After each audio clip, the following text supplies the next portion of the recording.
नमस्कार, मैं रवीश कुमार। भारत के आईटी सेक्टर पर ट्रंप ने बड़ा हमला बोला है। यह इतना बड़ा झटका है कि इसके कारण अमेरिका से लेकर भारत तक में इंजीनियर सड़कों पर आ जाएंगे।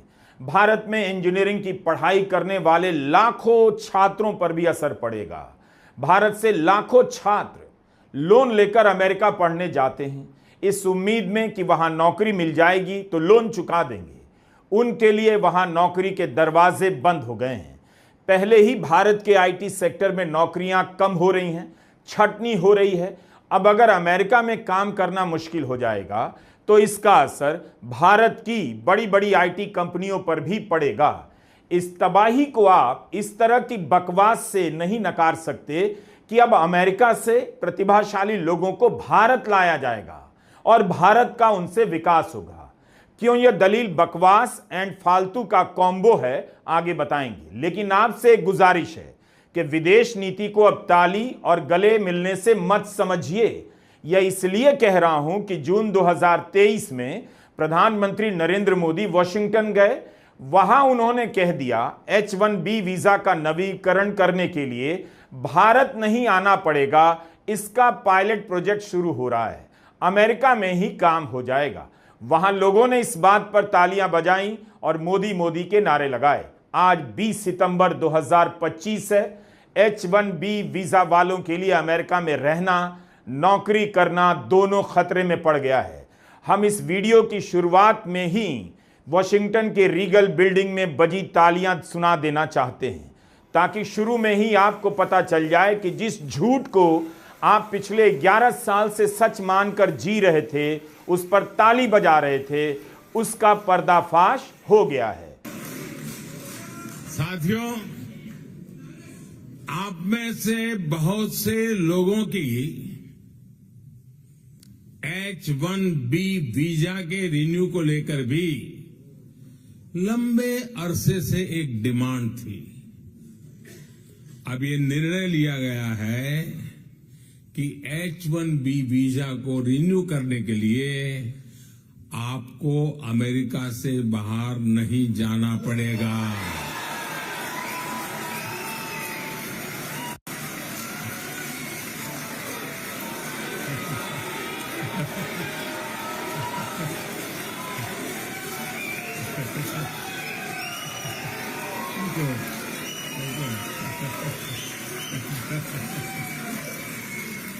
जून 2023 में पायलट प्रोजेक्ट की बात कर रहे थे प्रधानमंत्री नरेंद्र मोदी, लेकिन सितंबर 2025 में आईटी प्रोफेशनल के सर पर पहाड़ टूट पड़ा है। उस प्रोजेक्ट का क्या हुआ, जिसकी बात प्रधानमंत्री नरेंद्र मोदी ने की, लेकिन ट्रंप ने जो प्रोजेक्ट शुरू किया है उसका नाम है प्रोजेक्ट फायरवॉल। राष्ट्रपति ट्रंप ने शुक्रवार की शाम कार्यकारी आदेश पर हस्ताक्षर कर दिया। इसकी चर्चा पहले से चल रही थी कि ट्रंप अब भारत के आईटी सेक्टर को टारगेट करेंगे, लेकिन जैसे ही उन्होंने एग्जीक्यूटिव ऑर्डर पर साइन किया, अमेरिका में रहने वाले लाखों सॉफ्टवेयर इंजीनियरों के फोन बज उठे। कंपनियों के भीतर एडवाइजरी जारी होने लगी और वकीलों से राय ली जाने लगी है। उधर भारत में उनके परिवारों के लोग बेचैन हो गए कि अब क्या होगा, क्या नौकरी चली जाएगी। भारत के लोगों ने कभी नहीं सोचा होगा कि इस वीडियो में अमेरिका के राष्ट्रपति जहां साइन कर रहे हैं, उसका असर पटना से लेकर आरा, बक्सर, भागलपुर सब जगह पड़ने वाला है। इन्हीं जगहों के लोग अमेरिका में काम करते हैं और बेंगलुरु, पुणे के आईटी सेक्टरों को सजाते हैं। It will set up a new pathway, a new visa pathway for foreigners of extraordinary ability who are committed to supporting the United States for a payment of $1 million to the U.S. Treasury, or if a corporation is sponsoring them, $2 million by that corporation, and that will give them access to expedited visa treatment as part of this new Gold Card program. And one of the biggest problems we have is that people, they go to the best schools and they do great and they get great marks, and then they're thrown out of the country. You're not allowed to stay. This way, a corporation will be able, sort of like a signing bonus in baseball or football, a corporation will be able to get them to stay in the country, and I think it's going to be tremendously successful, Howard. पहले 6 लाख रुपए में H-1B visa का नवीनीकरण हो जाता था, लेकिन Trump के नए आदेश के बाद साल का $1 लाख देना होगा। यानी भारतीय रुपए में 83 लाख से अधिक। यह फीस हर साल देनी होगी या एक बार भरने पर कुछ सालों तक मान्य रहेगी, इस पर अभी स्पष्टता नहीं है। लेकिन इतनी फीस ना तो कंपनी दे पाएगी ना कर्मचारी अपनी जेब से। $1 लाख बहुत बड़ी रकम है। यह फीस H-1B वीजा पर गए कर्मचारी की कंपनी देती है। जाहिर है कोई भी कंपनी एक कर्मचारी पर इतनी बड़ी रकम खर्च नहीं कर पाएगी। अगर करेगी तो कर्मचारी की सैलरी से भरपाई करेगी, कम कर देगी। सिलिकॉन वैली के निवेशक लिख रहे हैं, जिन कंपनियों में हजारों की संख्या में विदेशी इंजीनियर काम कर रहे हैं, उनके लिए यह करोड़ों डॉलर का मामला बन सकता है। इसलिए अब होगा यह कि अमेरिका में बड़ी संख्या में भारतीय इंजीनियरों की नौकरी चली जाएगी। उन्हें रातों रात वापस लौटना पड़ सकता है। जो लोग इस वक्त अपनी कंपनी के काम से अमेरिका से बाहर आए हैं या पारिवारिक काम से भारत आए हैं, उनसे कहा जा रहा है कि 20 घंटे के भीतर अमेरिका पहुंचिए, वरना इस नियम के लागू होते ही वे अमेरिका में अपने घर भी नहीं पहुंच पाएंगे, एयरपोर्ट से ही लौटा दिए जाएंगे। यही कारण है कि अफरा तफरी मच गई है। कायदे से भारत के विदेश मंत्रालय को इस पर प्रेस कॉन्फ्रेंस करनी चाहिए और देश की जनता को बताना चाहिए कि इसके कारण भारतीय इंजीनियर पर क्या असर पड़ेगा और विदेश मंत्रालय की तरफ से क्या मदद दी जाएगी। विदेश मंत्री को इतना तो बताना चाहिए कि H-1B वीजा पर गए लोगों के कारण अमेरिका की अर्थव्यवस्था को कितना फायदा होता है।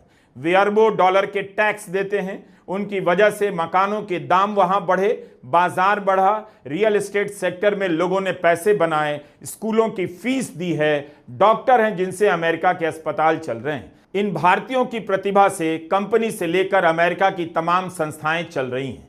क्या विदेश मंत्री इस वक्त उनके पक्ष में इतना भर बयान दे सकते हैं कि हमारे लोगों ने अमेरिका की अर्थव्यवस्था को चोट नहीं पहुंचाई बल्कि उसका विकास किया है? क्या इतना बोल पाएंगे?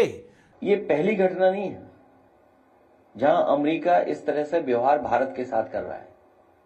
ये हमारी वीक ही है फॉरेन पॉलिसी। हम क्यों कमजोर दिखाई दे रहे हैं? आखिरकार हमारी तैयारी क्या है? कल को और देश ऐसा करेंगे तब आपकी तैयारी क्या है? नौकरी एक की जाए या 100 की जाए या कई हजार की, यह अच्छी खबर नहीं है। ट्रंप जिस तरह से वीजा नियमों को सख्त करते जा रहे हैं, उससे अमेरिका जाना और अमेरिका में रहना दोनों मुश्किल हो गया है। अभी तक भारत इस बात का श्रेय लिया करता था कि अमेरिका के आईटी सेक्टर को भारतीय चलाते हैं, लेकिन ऐसा लगता है कि अमेरिका खुद को भारतीयों से अलग कर लेना चाहता है और अपने आईटी सेक्टर में अमेरिकी लोगों को जगह दिलाना चाहता है। आज सीमांचल और पूर्वी भारत में घुसपैठियों के कारण डेमोग्राफी का कितना बड़ा संकट खड़ा हो चुका है। इस बात को आपको बिहार की राजनीति से सरल शब्दों में समझा देता हूं। बिहार में घुसपैठियों को निकालने का मुद्दा बनाया जा रहा है। प्रधानमंत्री नरेंद्र मोदी बना रहे हैं। कितने घुसपैठिए बिहार में आ गए किसी को पता नहीं। ये घुसपैठिए आए किसके, इसका भी जवाब नहीं। लोग पूछ रहे हैं, सरकार नरेंद्र मोदी की है दिल्ली में, राष्ट्रीय सीमाओं की सुरक्षा नरेंद्र मोदी के जिम्मे है, फिर बिहार में इतने घुसपैठिए कैसे आ गए? भारत में असम में घुसपैठिए की राजनीति से काफी नुकसान हुआ, फिर भी वहां चल रही है। बाद में यह राजनीति बंगाल और झारखंड पहुंची और दिल्ली तक आई। ऐसा लगता है कि अमेरिका में घुसपैठ की राजनीति से उधार लेकर प्रधानमंत्री मोदी फिर से इसे चमकाने लगे हैं। भारत में कितने घुसपैठिए हैं किसी को पता नहीं, बस इसके नाम पर अपने ही देश के नागरिकों को धर्म के आधार पर टारगेट किया जा रहा है। मगर अमेरिका में किस देश से कितने लोग H-1B वीजा पर काम कर रहे हैं, उन सब की एक निश्चित संख्या है, सब गिने गए हैं। कितना वेतन मिलता है इसका भी आंकड़ा है। तो वहां मामला हवा हवाई नहीं है। 2016 से ही ट्रंप H-1B वीजा का विरोध कर रहे हैं। 2020 में अपने कार्यकाल के खत्म होने से पहले इस कार्यक्रम पर उन्होंने अस्थायी रूप से प्रतिबंध लगा दिया था। व्हाइट हाउस के इस घोषणा पत्र में H-1B वीजा की फीस बढ़ाने से पहले इस वीजा पर आए लोगों को घुसपैठिए की तरह संदिग्ध लिखा गया है। जिस तरह से बिहार के वोटर से कहा जा रहा है उनके बीच घुसपैठिया आ गया है, उसी तरह अमेरिका में भारतीयों को अलग नाम से टारगेट किया गया है। व्हाइट हाउस में वीजा नियम को लेकर जो घोषणा पत्र जारी हुआ है उसके एक हिस्से का अनुवाद पढ़ रहा हूं। लिखा है, H-1B वीजा कार्यक्रम इसलिए बनाया गया था ताकि अमेरिका में अस्थायी तौर पर उच्च कौशल वाले लोग आ सकें, लेकिन इसका जानबूझकर दुरुपयोग किया गया। इसके कारण अमेरिका के लोगों को काम मिलना बंद हो गया। H-1B वीजा कार्यक्रम का इतना दुरुपयोग हुआ कि इससे हमारी अर्थव्यवस्था और राष्ट्रीय सुरक्षा को चोट पहुंचने लगी। पूरे सेक्टर में ही H-1B वीजा कार्यक्रम का दुरुपयोग होने लगा है। इसके जरिए बाजार में वेतन कम किया गया और अमेरिकी नागरिकों के लिए लेबर मार्केट नुकसानदेह बना दिया गया। अमेरिका के कर्मचारियों के अलावा इस सब का प्रभाव उन हाई स्किल अस्थायी कर्मचारियों पर भी पड़ा जो साइंस, टेक, मैथ और इंजीनियरिंग के क्षेत्र में काम करते हैं। तो केवल वीजा की फीस नहीं बढ़ी है, इस वीजा पर काम करने आए भारतीयों और अन्य मूल के लोगों की पहचान बदल दी गई है। ध्यान रहे, H-1B वीजा पर सबसे ज्यादा भारतीय हैं। उन्हें अमेरिका की अर्थव्यवस्था और राष्ट्रीय सुरक्षा को चोट पहुंचाने वाला बताया गया है। कम से कम प्रधानमंत्री नरेंद्र मोदी को तुरंत इसकी निंदा करनी चाहिए। व्हाइट हाउस के घोषणा पत्र में इस तरह से लिखा है जैसे वे आम अमेरिकी लोगों की नौकरी खा रहे हैं। जिन इंजीनियरों की पहचान टैलेंट के रूप में थी, ट्रंप ने उन पर घुसपैठिए का लेबल चिपका दिया है। अमेरिकी राजनीति पर नजर रखने वाले लोग लिख रहे हैं कि इस फैसले के पीछे की असली वजह कुछ और भी हो सकती है। मुमकिन है भारत के साथ व्यापार को लेकर चल रही बातचीत में अमेरिका बढ़त हासिल करना चाहता हो, इसलिए यह फैसला इस वक्त लागू किया है। अगर टाटा, विप्रो, इन्फोसिस जैसी कंपनियों में भारतीयों को काम करने का मौका नहीं मिलता है तो इसका सीधा असर भारत पर पड़ेगा। जिन भारतीयों ने अमेरिका की यूनिवर्सिटी में पढ़ाई नहीं की, जिन्होंने अमेरिका में H-1B वीजा पर प्रवेश किया है, उनके लिए यह फैसला घातक बताया जा रहा है। ट्रंप प्रशासन ने इस नीति का नाम प्रोजेक्ट फायरवॉल रखा है। आईटी सेक्टर को प्रभावित करने वाली इस नीति का नाम कंप्यूटर के विज्ञान से क्यों लिया गया? कंप्यूटर सिस्टम में फायरवॉल उस तंत्र का नाम है जो बाहरी कारकों को कंप्यूटर सिस्टम में घुसने से रोकता है, किसी दूसरे को आपके कंप्यूटर या आपके वाईफाई को कंट्रोल करने से रोकता है, आपके सिस्टम की सुरक्षा करता है। प्रोजेक्ट फायरवॉल और मेक्सिको वॉल में आपको समानता देखनी चाहिए। आज की राजनीति में इस्तेमाल होने वाले शब्दों को ध्यान से देखिए और मन करे तो समझिए भी। इन शब्दों के जरिए आपके मन में किसी समुदाय के प्रति किस तरह नफरत के बीज बोए जाते हैं देखिए। मेक्सिको के रास्ते आने वाले अवैध प्रवासियों को रोकने के लिए ट्रंप दीवार बनाने की बातें करते रहते हैं, उसे बिग एंड ब्यूटीफुल वॉल कहते हैं। भारतीय इंजीनियरों को रोकने की इस नीति का नाम फायरवॉल रखा गया है। कितना अपमानजनक है। तो अब आपको यह समझना चाहिए कि ट्रंप की नजर में सब के सब घुसपैठिए हैं, चाहे वे अवैध हैं या उनके पास वैध दस्तावेज है। ग्लोबल दुनिया का यही तो सपना था कि कोई भी कहीं जाकर काम कर सकता है, रह सकता है, लेकिन वोट लेने के लिए इस सपने पर हमला कर दिया गया। कई देशों में काम करने वाले लोगों को घुसपैठिए के अलग अलग नामों से टारगेट किया जाता है ताकि वोट मिल जाए। राष्ट्रवाद की फर्जी और बेतुकी राजनीति को गले लगाने वाले लाखों लोगों ने इसका ऐसे स्वागत कर लिया कि अब पता नहीं कि उनके गले आ पड़ा है तो क्या करें। आपको याद होगा, ट्रंप ने राष्ट्रपति बनते ही अपने सैनिक विमान से अवैध रूप से रहने वाले भारतीयों को बेड़ियां और हथकड़ियां पहनाकर भारत भेज दिया। कुछ देशों ने विरोध किया कि इस तरह से भेजेंगे तो अच्छा नहीं होगा, तो ट्रंप मान गए। लेकिन भारत में मोदी समर्थक इसे भी सही ठहराने लगे कि जो लोग अवैध रूप से आए हैं उन्हें सजा तो मिलेगी, लेकिन वो ये नहीं देख पाए कि सजा के साथ साथ और क्या मिल रहा है। बेड़ियां और हथकड़ियां पहनाकर भेजा गया। इस अपमान को वे कैसे पचा गए और आप भी भूल गए, क्योंकि आपको यह झांसा दिया गया कि भारत विश्व गुरु बन गया है।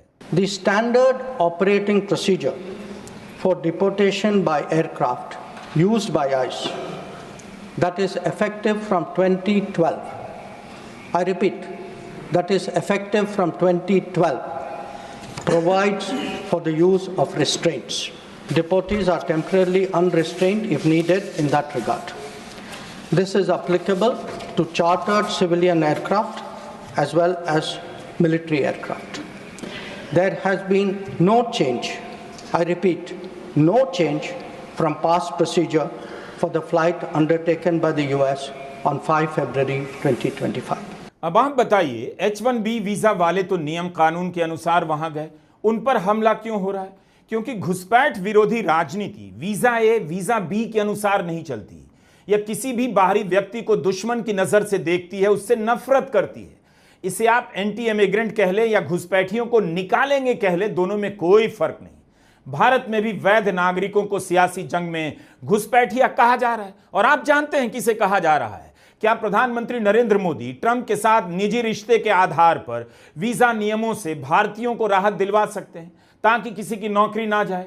क्या इस मुद्दे पर इनका कोई बयान आएगा जिससे लगे कि मजबूत नेतृत्व है इस देश में? टैरिफ की धमकी चलती रही, लेकिन ट्रंप और मोदी के बीच कोई संवाद नहीं हुआ। 7 अगस्त को 25% टैरिफ लगा और 27 अगस्त को 25% की अतिरिक्त पेनल्टी।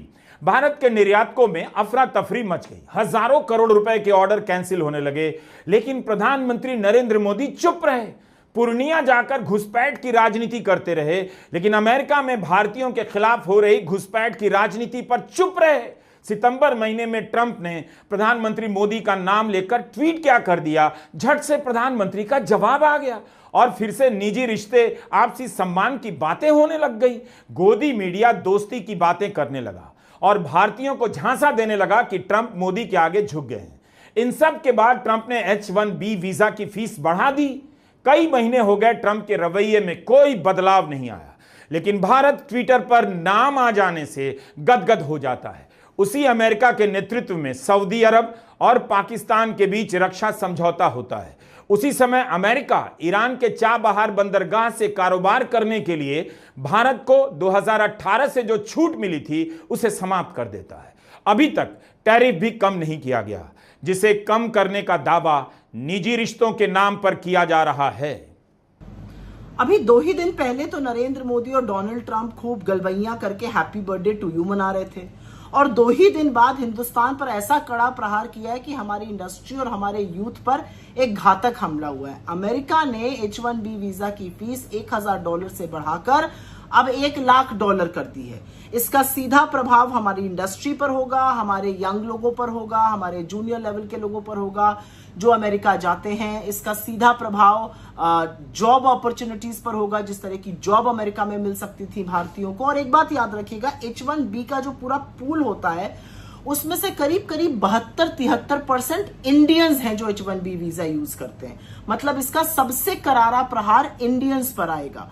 करीब 5 लाख इंडियंस अभी भी H1B वीजा पर यूएस में हैं। अगर इनमें से कुछ को भी आना पड़ा तो वो लाखों की संख्या होगी। स्थिति कितनी भयावह है सोच लीजिए। बच्चों की फीस, लोग घर पैसे भेजते हैं, इस पर भी बहुत बड़ा प्रभाव पड़ेगा। जो हिंदुस्तान रेमिटेंस आती है विदेशी देशों से, जो लोग वापस पैसे भेजते हैं हिंदुस्तान, उस पर फर्क पड़ेगा। 2024 में जो टोटल ग्लोबल रेमिटेंस आई थी, अमेरिका से आने वाली रेमिटेंस, उसका 27.7% हिस्सा था। करीब $35 बिलियन वहां से आए थे। ऑफ कोर्स इसका फर्क जो है वो जॉब अपॉर्चुनिटीज पर पड़ेगा, इसका फर्क लोगों के रहन सहन पे पड़ेगा, इसका बहुत बड़ा फर्क आईटी इंडस्ट्री पर पड़ेगा। अगर सब कुछ निजी रिश्ते पर टिका था तो वह निजी रिश्ता कहां है, कैसे खराब हो गया, इसका जवाब प्रधानमंत्री मोदी ही दे सकते हैं। जब उन्होंने निजी रिश्ते को विदेश नीति का मुख्य चेहरा बना दिया तो अब यह पर्सनल मामला नहीं है। उन्हें बताना चाहिए कि निजी रिश्ते क्यों खराब हुए। हमारा साफ मानना है कि विदेश नीति में निजी रिश्ते जैसी कोई चीज नहीं होती। यह गोदी मीडिया का प्रोपेगेंडा था जो खासकर हिंदी प्रदेश की जनता को, आरा बक्सर की जनता को बरगलाने के लिए लॉन्च किया गया ताकि लोग गले मिलने को ही विदेश नीति की सफलता मान लें। एक बहस यह भी चल रही है, अगर अमेरिका से प्रतिभाएं बाहर चली गईं तो वहां की कंपनियां कैसे काम करेंगी। उन्हें भी नुकसान होगा और हो सकता है उन्हें अपने काम को अमेरिका से बाहर ले जाना पड़े। लेकिन ट्रंप इसकी चिंता करते तो वीजा की फीस $1,00,000 नहीं करते। आपको यह वीडियो याद होगा, व्हाइट हाउस में अमेरिका की कंपनियों के सीईओ को बुलाया गया। उनसे वादा लिया गया कि वे अमेरिका में निवेश करेंगे और यहीं नौकरियां पैदा करेंगे। एक दलील दी जा रही है कि अमेरिकी कंपनियां बाहर चली जाएंगी, लेकिन ट्रंप की पूरी राजनीति इसके खिलाफ है। ट्रंप के वाणिज्य सचिव हार्वर्ड लटनिक ने कहा है कि अगर कंपनियों को किसी को ट्रेन करना है तो उन्हें अमेरिकियों को ही प्रशिक्षित करना होगा। ट्रंप के दूसरे कार्यकाल की शुरुआत में ही H1B वीजा को लेकर विवाद हो गया था, जब ट्रंप ने भारतीय मूल के श्रीराम कृष्णन को अपना एआई सलाहकार नियुक्त किया तो उनके समर्थकों का एक खेमा नाराज हो गया। कहा गया कि श्रीराम कृष्णन माइग्रेशन पर ट्रंप की नीतियों को प्रभावित कर सकते हैं। मांग की जाने लगी H-1B वीजा में कटौती की जाए, मगर ट्रंप के तत्कालीन मित्र और सलाहकार इलॉन मस्क H-1B वीजा के समर्थन में आगे आ गए। सार्वजनिक मंच पर ट्रंप के समर्थकों से अलग अपनी राय रखने लगे। अपनी शपथ से पहले ही ट्रंप अपने बयानों से पलट गए और कह दिया कि वे H-1B वीजा के खिलाफ नहीं हैं। उन्होंने खुद कई लोगों के लिए H-1B वीजा स्पॉन्सर किया है। यह एक शानदार प्रोग्राम है, मगर अब ट्रंप फिर से पलट गए। एक और पहलू है, कहा जा रहा है और सही भी है कि H-1B वीजा नीति के कारण सबसे ज्यादा भारतीय प्रभावित होंगे। लेकिन फायदा किसे होगा? क्या ऑस्ट्रेलिया को फायदा होगा, फिलीपींस को फायदा होगा, UAE को फायदा होगा, ब्रिटेन को फायदा होगा? किसी ना किसी को तो फायदा हो रहा होगा। नीति आयोग के पूर्व CEO अमिताभ कांत ने ट्वीट किया है और अपने ट्वीट में उन्होंने मान लिया है कि अमेरिका ने ग्लोबल टैलेंट के लिए दरवाजा बंद कर दिया है। भले उनकी निजी राय हो, लेकिन उनका यह मानना कि दरवाजा बंद हो गया है बता रहा है कि ट्रंप ने किसे टारगेट किया है। अमिताभ कांत और अन्य कई लोग टेलीविजन से लेकर ट्विटर पर इस तरह की दलीलें दे रहे हैं कि ट्रंप के फैसले से भारत के लिए एक अवसर खुल गया है, ब्रेन ड्रेन को रोकने का और टैलेंटेड लोगों को भारत में लाने का। अचानक से ब्रेन ड्रेन को भारत के लिए नुकसानदेह बताया जाने लगा है और अब जब वहां से लोग यहां आएंगे, इससे भारत को फायदा होगा। इसकी याद आई है 2017 में बेंगलुरु में प्रवासी भारतीय दिवस के मौके पर प्रधानमंत्री मोदी ने ब्रेन ड्रेन को लेकर जिस तरह से कहा था, कम से कम उसे भी इस मौके पर याद किया जाना चाहिए। मैं सुना दे रहा हूं ताकि आपको पता चले कि इन भाषणों का कुछ मतलब होता है या बस कहने के लिए कहा जाता है। कभी चर्चा हुआ करती थी ब्रेन ड्रेन, हर कोई सवाल पूछता था ब्रेन ड्रेन, और मैं उस समय लोगों को कहता था, तब तो न मुख्यमंत्री था न प्रधानमंत्री था, जब लोग कहते थे कि ब्रेन ड्रेन हो रहा है, तो मैं कह रहा था क्या बुद्धू लोग ही यहां बचे हैं क्या?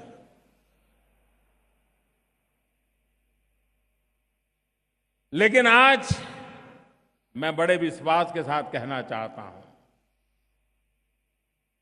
हम लोग जो ब्रेन ड्रेन की चर्चा करते थे,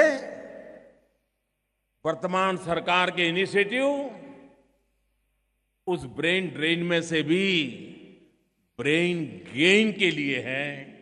हम ब्रेन ड्रेन को ब्रेन गेन में बदलना चाहते हैं और वो सब आप सबकी सहभागिता से ही संभव होने वाला है और होके रहने वाला है, ये मेरा विश्वास है। 2017 से पहले 2016 में भी प्रवासी भारतीय दिवस के मौके पर प्रधानमंत्री मोदी ने कहा कि हम ब्रेन ड्रेन को ब्रेन गेन में बदलेंगे। तो अब बताइए कि आपने अभी तक कितना गेन में बदला? क्या बनाया है ऐसा कि अमेरिका गए लोग भारत लौट आते और उतनी ही सैलरी यहां मिल जाती? 2025 में जब ट्रंप ने H-1B वीजा के जरिए भारतीय सॉफ्टवेयर इंजीनियर पर हमला बोल दिया है, सरकार के पास कोई प्लान नहीं। 90 के दशक से भारत के IT सेक्टर में लोग विदेशों में जा रहे हैं, भारत के अलग अलग शहरों में जा रहे हैं। गांव-गांव से लड़कों को इसका फायदा हुआ, लड़कियों को भी। अगर ब्रेन ड्रेन हो रहा था तो इसे रोकने का प्रयास क्यों नहीं हुआ? 11 साल से सत्ता में कौन है? जैसे ही ट्रंप का फैसला आया, उसे फायदे में बदलने की कोशिश हो रही है ताकि जनता को बरगलाया जा सके कि अब ब्रेन ड्रेन भारत की ओर होगा। यह दलील पूरी तरह से बकवास एंड फालतू है। आप यह कहकर चेहरा नहीं छुपा सकते कि ट्रंप ने भारत का फायदा कर दिया। ऐसा लग रहा है कि H-1B वीजा पर गए लोगों के लिए कोई अपॉइंटमेंट लेटर लेकर एयरपोर्ट पर इंतजार कर रहा है। तो ऐसी बेतुकी दलीलों से सावधान रहिए। अमेरिका में जो टैलेंट काम करने गया, उसकी क्षमता के अनुसार क्या यहां सैलरी मिलेगी? अगर इनके कारण सैलरी कम हो गई तो जो यहां काम कर रहे हैं उन पर असर पड़ेगा। नए लोगों को नौकरियां नहीं मिलेंगी जो कि पहले से ही कम हो गई हैं।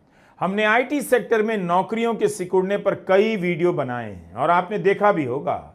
भारतीयों को सोचना होगा कि ऑस्ट्रेलिया से लेकर अमेरिका में उनके खिलाफ गुस्सा क्यों भड़क रहा है, उन पर सिस्टम के दुरुपयोग का आरोप क्यों लग रहा है।